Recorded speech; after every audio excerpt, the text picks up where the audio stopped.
आपने जदि गोटे क्विक आउ स्टार्टर आइटम टे खोजुचंती ताहले निश्चित वीडियोटी को फुल वॉच करी वॉच लिस्ट रे सेव करि नियंतु। आउ एई लटपटा आलू चिली को देखि कोन पार्टीटा टकुमकु हेलाणी कि नाही तो एबे चलंतु तार प्रिपरेशन रे लागि जिबा। मु एई रेसिपीटी जेहेतु आलू रो बनेबी सेथिपाई मु एठी 3टा मीडियम साइज रो आलू को नेछि। प्रथमे आमे आलू रो चोपा को छोड़े नबा। पनिखी छुरी किंबा एमिति कोरारे छोड़े नेला परे आलू को एबे आमे छुरी रे लंबा लंबा मोटा पीस करी काटी नबा। सबु आलू को काटी नेला परे ताकू संगे संगे पानी देई धोई नबा, नहेले आलू हमर कला पड़ी जिवो। आउ आलू को भी बेसी पतला करी काटिबेनी, नहेले सेटा रेसिपी रे यूज कला बेलू को भांगी जिवो।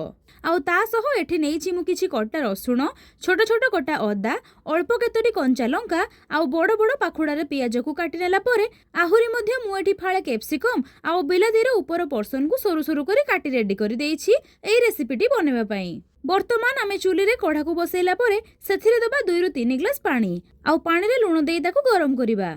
आउ पानी टिके फुटी आसिला परे सेथिरे काटी रखिथिबा आलू को दबा आउ आलू को कवर करी हाफ बॉईल करिबा। आलू को आमे एटी 50% सिझेला परे ताको छाणी बाहर करी आनिबा आउ एक पात्र को मात्र 2 ରୁ 3 मिनिट सिझेला परे आमे एको छाणी आनिबा।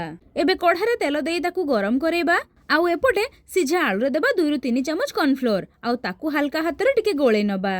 तेल हमर भलो की गरम हैला परे आलू सबको सेथिरे दबा ताकू आउ 3 ରୁ 4 मिनिट पई क्रिस्पी होबा परे छाणी आनिबा।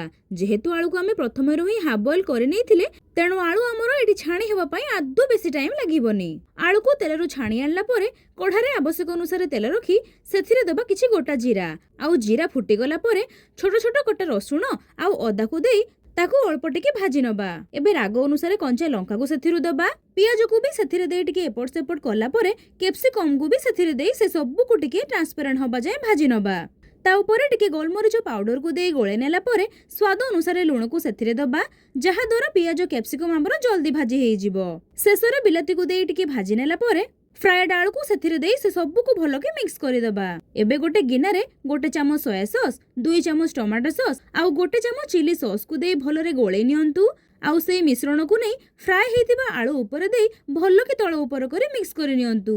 बस रेसिपीटा तो एबे आपण मानको सामना रे ऊपर टिके धळा राशि छिंची रेडी करि दबा आजिरो भोजीरो नंबर 1 स्टार्टर आइटम टी। आउ चिली रो सब आइटम भितरु आपण मानको को चिली खाइबा को बेसी भलो लागे कमेंट रे जणाइबे हैला।